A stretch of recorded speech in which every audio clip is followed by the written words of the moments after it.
Olá pessoal, aula 4 de controle automático de processos, introdução às ações de controle. Capítulos 2 do livro Controles típicos de equipamentos e processos industriais e Basic and Advanced Regulatory Control System Design and Application, da ISA. Então, da ISA e o outro livro da Petrobras. O controle proporcional integral e derivativo, né, PID, é o algoritmo mais usado na indústria. Tá? Essa popularidade deve-se principalmente à simplicidade no ajuste dos seus parâmetros.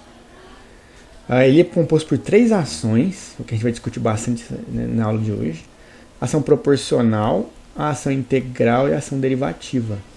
E o PID é a composição das 3, ou seja, é um controlador que possui em sua implementação 3 ações, P, I e D. E elas podem ser usadas de forma independentes, tá? Ou combinadas entre si. Bom, as ações podem ser utilizadas isoladamente ou combinadas. A ação P, algumas vezes ela é utilizada sozinha, mas existem aplicações só com controlador proporcional. O PI é de longe o mais usado, tá, na prática. O PID é algumas vezes só algumas vezes ele é usado. Provavelmente deveria ser mais usado do que realmente é. Tá? I, somente o I, é usado em algumas situações especiais, onde o proporcional, a ação proporcional, deve ser evitada. O PD é utilizado somente em algumas aplicações raras, mas ele é utilizado. Um exemplo é o nosso MADLAB, no nosso laboratório. Esse é um controlador avanço de fase, né? Esse é um controlador atraso de fase. Casos particulares, na verdade, dos dois. O controlador ID, talvez ele devesse ser utilizado no lugar do I puro, Ion Mode aqui. Talvez em vez de usar só o I, você devesse usar o ID. E o derivativo puro nunca é utilizado. Você jamais vai utilizar o derivativo dessa forma aqui sozinho, tá? Ó, as combinações dos controladores P, PI e PID cobrem quase que todos os controladores realimentados utilizados na prática, tá? Sendo o PI a combinação mais prevalecente. PI, a gente vai comentar isso. Ó, a gente tem o PID. Como eu estou comentando aqui, a gente pode ter qualquer combinação dessa. Essa é a mais utilizada. Então o PID na prática, ele é muito mais utilizado como PI do que como PID propriamente dito. Mas a vantagem está aí. Você tem a opção de escolher as ações que você quer e a combinação entre elas. Essa é uma estrutura completa. Então, quando você está utilizando um PID, você tem que ter em mente que não é que você necessariamente está utilizando as 3 ações, proporcional, integral e derivativo. Só significa que você tem as 3 ações de controle disponíveis para você utilizá-las da forma que você achar mais conveniente para resolver o seu problema. Agora eu vou explicar cada uma das 3 ações, iniciando pela ação proporcional. O que a ação proporcional faz? Ela gera um erro, ela gera uma ação proporcional, como o nome fala, e essa ação proporcional é proporcional ao erro. Então o erro está na entrada do sistema. Então está aqui, ó, set point, a variável de processo, né, saída do sistema lá. Aqui está o erro, onde o erro é o set point menos a process variable, ou variável de processo.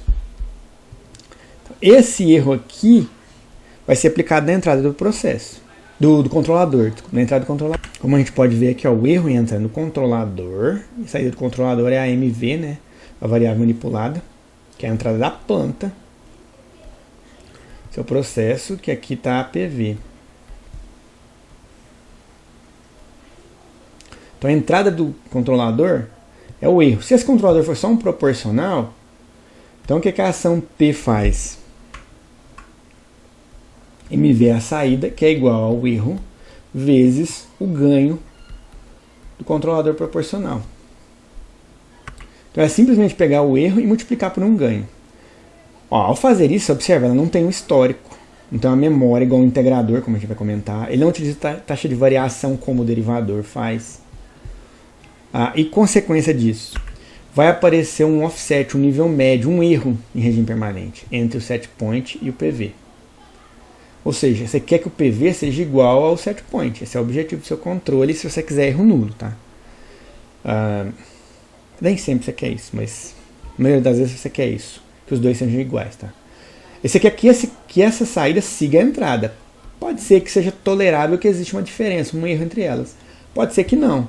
Então imagine que esse aqui é o seu sinal de referência, o setpoint. Você quer que a sua saída venha aqui e acompanhe ela. No caso do proporcional, você não vai conseguir, você vai ter um erro aqui. Uma diferença aqui entre os dois. Aqui eu vou tentar ilustrar isso com um exemplo. M aqui seria a saída do controlador, é o nosso MV, ele está chamando de M, então M é o mesmo MV, tá?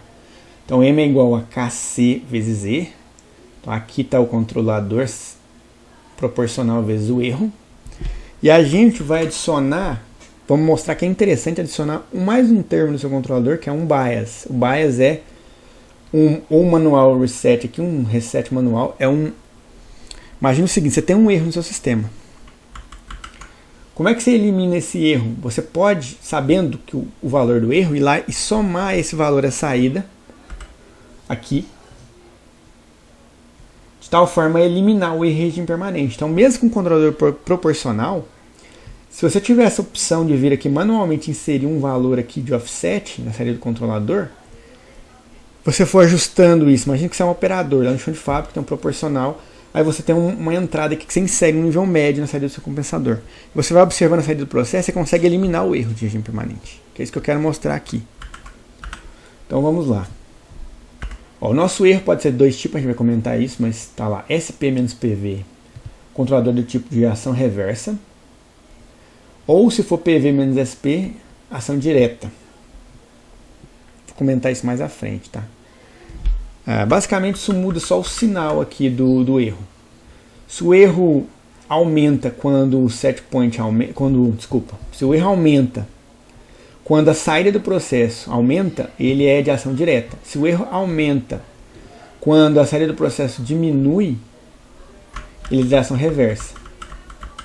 Tá, então tá aqui, ó, ação reversa. Esse aqui é o convencional que a gente costuma utilizar na prática, né? Na maioria dos livros textos, pelo menos. Não na prática, desculpa. Na prática da indústria de sistemas contínuos, da indústria química, é comum ter ação direta, que é o menos mais aqui, ó, setpoint. Tá. Mas nos livros textos é muito comum a gente usar a direta, que é o inverso disso. Que é aqui o mais menos. Tanto faz, a única coisa que você vai fazer é mudar o valor do ganho aqui e, portanto, seu compensador tem que ter um ganho invertido. Como multiplicar por menos 1 aqui, vai dar tudo certo. A gente vai inserir esse bias aqui, que é um reset manual, ou seja, manualmente você consegue eliminar o erro de regime permanente. Então vamos ao problema. Então, ó, esse aqui é um exemplo que eu tenho um tanque, tá? Ele está setado para 50% de nível. Com essa vazão de entrada aqui, vou chamar de F0, ele vai ter uma vazão de saída, desculpa, V input, né? F input. Tem uma output aqui que elas são iguais, ó, F0 igual a FI, ou seja, a vazão de entrada igual a de saída, o sistema está em equilíbrio, o tanque está com nível constante. E o que esse dispositivo está fazendo aqui?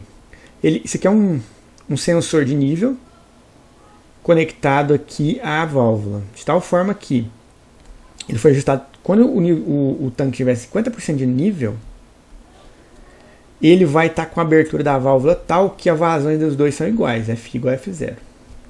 Tá? Está num ponto de equilíbrio aí. O que acontece se você aumentar a vazão de entrada? Aqui, ó, a vazão de entrada está maior do que no primeiro caso. Vou chamar de F2 aqui, ela é maior do que a anterior.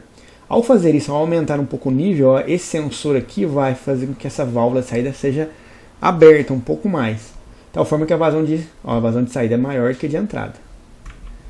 Ao fazer isso, aumentar a vazão de saída, você está tentando fazer o quê? Com que o nível não suba muito, você está tentando entrar em um novo equilíbrio. E você vai atingir um novo equilíbrio em que, vou chamar de F2, né? Deixa eu chamar de F2 e F02. que o FI2 é igual ao F02 e o nível para de subir. Mas o nível ficou estabilizado aqui, ó, em 65%.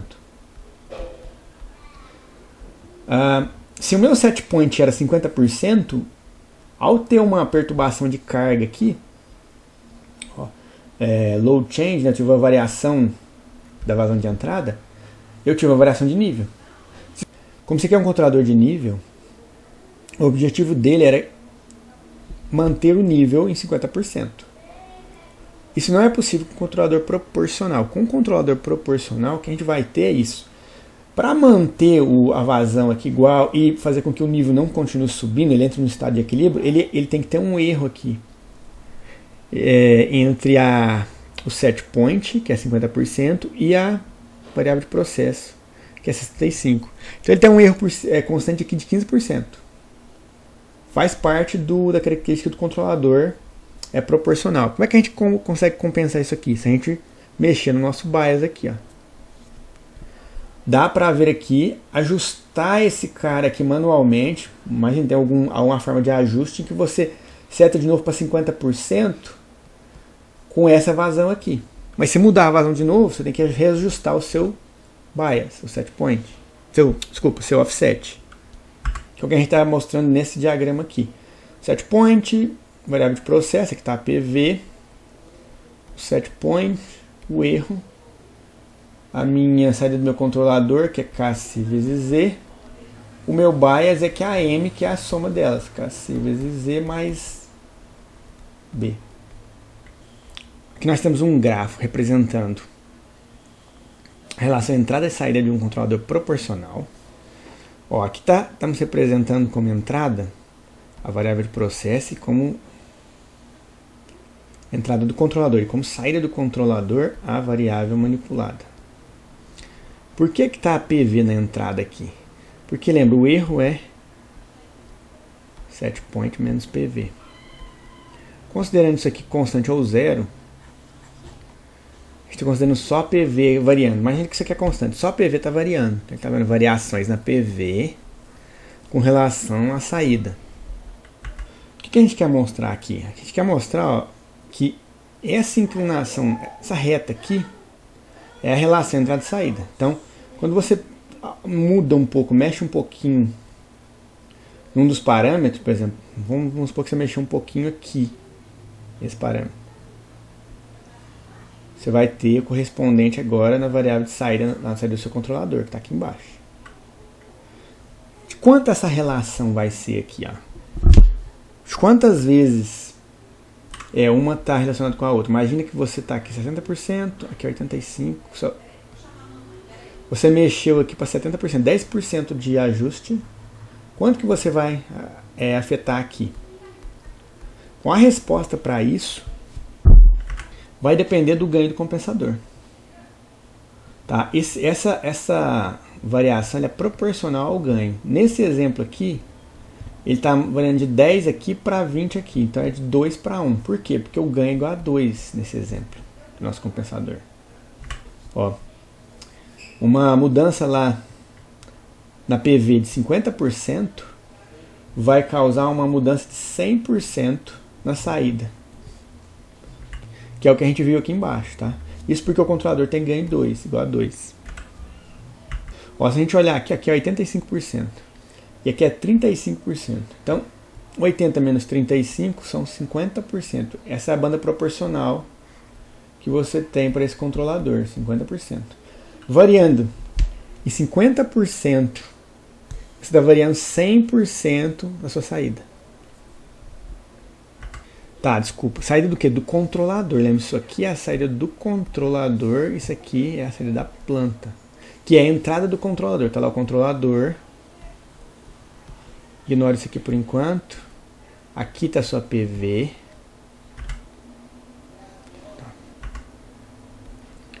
E aqui está a sua MV. Aqui está só a planta. E a saída da planta é a entrada do compensador. E a saída do compensador é a entrada da planta. Tá? Importante isso aqui. Ó. Toda vez que a gente fala banda proporcional, qual que é a banda proporcional do compensador? Banda proporcional é 100 dividido pelo ganho do compensador. Como ele é 2, a banda é de 50%. Tá, então 50% de variação aqui na variável de saída, que é a entrada do compensador, vai variar em 100% a saída dele, porque o ganho é 2. Se fosse 10% aqui seria 100% lá de variação. Ou aqui, ó, o inverso, né? O ganho do compensador é igual a 100 dividido pela PB, que é a Proportional Band, ou banda proporcional. Ó, PVMV. MV aqui. Está considerando o set point igual a 0. Ele tirou aqui, só fez um diagrama de blocos para simplificar a análise aqui, tá? Ó, para entender esse gráfico, vamos ter isso aqui em mente. Ó. Então, meu controlador, a saída dele é o MV, que é a entrada da planta. A saída da planta é o PV, que é a entrada do compensador. Considero o set point igual a 0. Só para entender esse desenho aqui. Ele está aqui, o set point, tá? Mas lá, quem está afetando... Se o set point é constante, a única variação no erro vem da variação da PV. E a saída do controlador, que é a entrada da planta, é a MV. Então, aqui embaixo a gente tem a MV. E aqui a gente tem a PV. E agora a gente está plotando dois gráficos. Esse gráfico aqui, esse grafo na verdade, né? Um grafo, que é a curva que representa a saída, desculpa, a saída da planta, né? Saída PV pela entrada da planta. Tá, então isso aqui é a relação saída-entrada da planta, do seu sistema. Lembra que a sua G de S, ela faz isso? Ela relaciona Y por U, que é a entrada, ou PV por MV. Então esse grafo aqui, ele é uma relação, uma curva que dá a relação entrada-saída da sua. Quanto mais retilíneo for essa curva, mais linear é o sistema, e se começar em 0 também, ele é totalmente linear. Então são duas coisas. Esse offset aqui já é uma não linearidade que ela possui, ok? Essa curva que a gente está vendo aqui é a do controlador, que é um proporcional. Então nós temos uma reta aqui decrescente. Ó, lá de 0 a 100, de 0 a 100, ela está variando provavelmente de 85 a, sei lá, 35%. Então é provável que esse ganho proporcional seja um controlador proporcional com KC igual a 2, provavelmente. Mas o fato aqui é que o que vai acontecer na prática, quando você aplicar esse tipo de controlador nessa planta aqui, você vai ter um ponto de equilíbrio que é o cruzamento das duas curvas.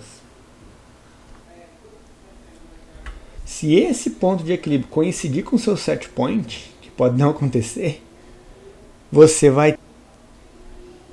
E o valor da variável aqui da MV na saída do controlador entrada da planta para dar isso, para fazer com que esse ponto de equilíbrio coincida com o set point, é o seu bias. Tá? Então, existe um valor lá na saída do compensador, ou na entrada da planta exato, específico, que vai fazer com que você atinja o set point que você quer lá na saída. Ou seja, o PV igual ao SP. Ou seja, erro nulo. Esse valor é exatamente o valor do offset que você tem que colocar. Então, se você for lá e souber com esse valor e ajustar manualmente essa entrada, que é o controle de malha aberta, vai ajustando manualmente, está chegando naquele ponto, você acha. Mas às vezes vocês vão entender onde eu quero chegar aqui. Por enquanto só vamos entender esse gráfico melhor aqui. O que acontece agora, nessa circunstância aqui, se você mudar a carga, load change. Essa aqui era o seu processo anterior, e agora você mudou e ele está nessa nova posição aqui. Ó. Então agora você tem um antigo processo, o old process, você tem um new process aqui, um processo novo, devido à mudança de carga. Essa é a curva dele agora. Para essa nova curva agora, você vai ter esse ponto agora de equilíbrio. Ou seja, nesse ponto de equilíbrio agora, você vai ter um valor de PV, essa é a variável PV que você está na saída agora. Esse é o seu set point. Então vocês veem que tem um erro aqui, ó, entre a SP e a PV, tá? Devido a essa mudança agora de carga. Para resolver isso, diminuir esse erro pelo menos, o que a gente vai fazer? A gente vai mudar os controladores. Effect of Changing Controller Gain. Então vamos mudar o ganho do controlador para minimizar o erro de regime permanente. Tá ficando um pouco mais complicado, mas tudo isso vocês vão entender mais à frente. Tá? Ó, esse aqui era a curva que representava o nosso controlador para um ganho igual a K igual a 2. A gente vai mudar o nosso controlador agora. Nós vamos mudá-lo aumentando o nosso K. Agora nós temos uma nova reta aqui. New Control Line. Observe que ao modificá-la agora, apareceu um monte de escrito aqui. Primeiramente, observe o seguinte: esse é o novo ponto de equilíbrio.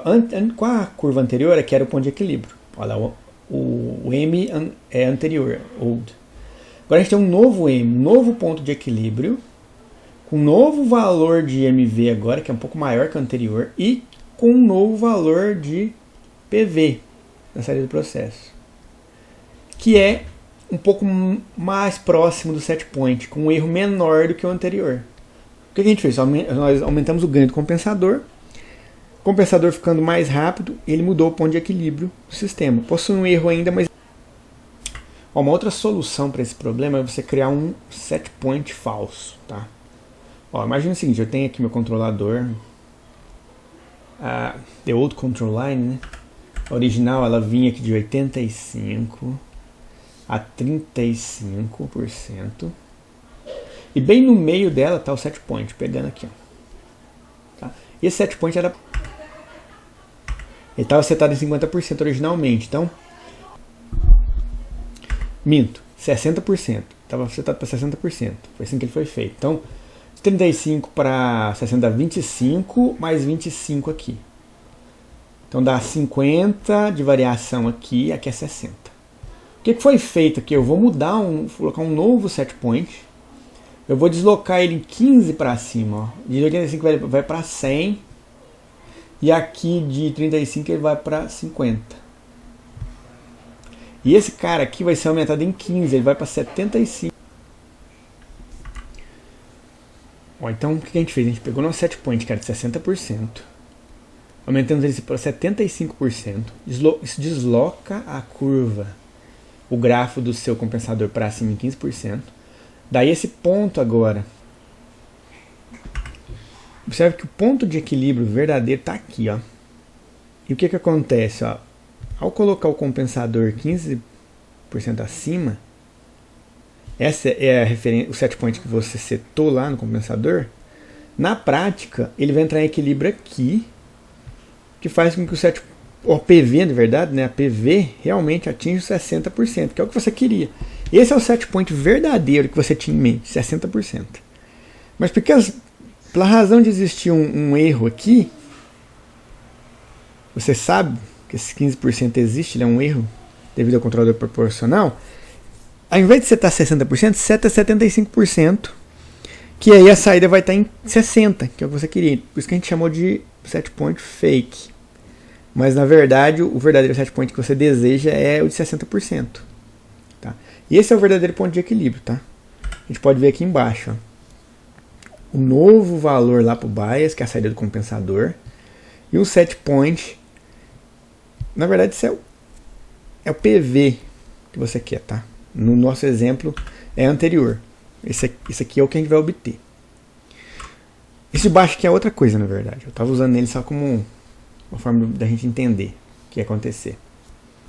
Ó, tá aqui um novo valor pro bias, e esse é o valor da referência do set point, desculpa, da PV que você vai obter.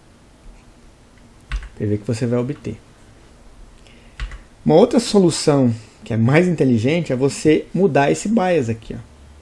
Você realmente for lá manualmente e variar o valor desse bias para eliminar o erro de impermanente. Então, ao fazer isso, ao variar, ou seja, o offset que você está somando na saída do compensador, você desloca essa curva aqui, ó, também. Desloquei ela em 15%, mudei aqui em 30% provavelmente, porque se for o mesmo controlador duas vezes, eu ganho. Né? Deslocou ela, tem um novo ponto de equilíbrio, no qual a PV bate agora com o set point. Para tentar ilustrar melhor o que eu falei até agora, tá uma simulação aqui, uma planta, um compensador proporcional com ganho 2. Vou aplicar um degrau na entrada. A gente vai observar que ele vai ter um erro de digito permanente. Aí eu vou usar um bias aqui para compensar isso. E depois vou aplicar um degrau de carga. Então tem muitas coisas acontecendo. Ó, inicialmente, o degrau de entrada. O sistema atingiu 80% do valor final, erro de 20%. Aqui entrou um bias agora, ó, que foi inserido para compensar isso e eliminar o erro de digito permanente. Então, recapitulando, ele foi somado aqui, ó. No instante 3 segundos, eu apliquei 0,5 de bias e ele eliminou o erro de digito permanente. Depois houve uma variação de carga na saída. A variação de carga foi inserida aqui, ó. No instante 5 segundos, foi aplicado um... E o que a gente passa a ter? A gente passa a ter um erro de digito permanente. Para compensar isso, eu preciso vir aqui e modificar o valor desse bias agora. O que eu fiz? Eu mudei agora o bias de 0,5 para 0,6 para compensar esse degrau de carga. Compensou, ó, não tem mais erro aqui. Só que aqui tem erro agora. Quando não tinha variação de carga, ele saiu de 0,8 para mais do que 1. Aí quando teve variação de carga, ele está certo. Então ele está... Se a gente quer um controle automático, esse bias não pode ser fixo, ele tem que ser um valor ajustável. Um valor que vai se adaptar sempre que houver uma variação.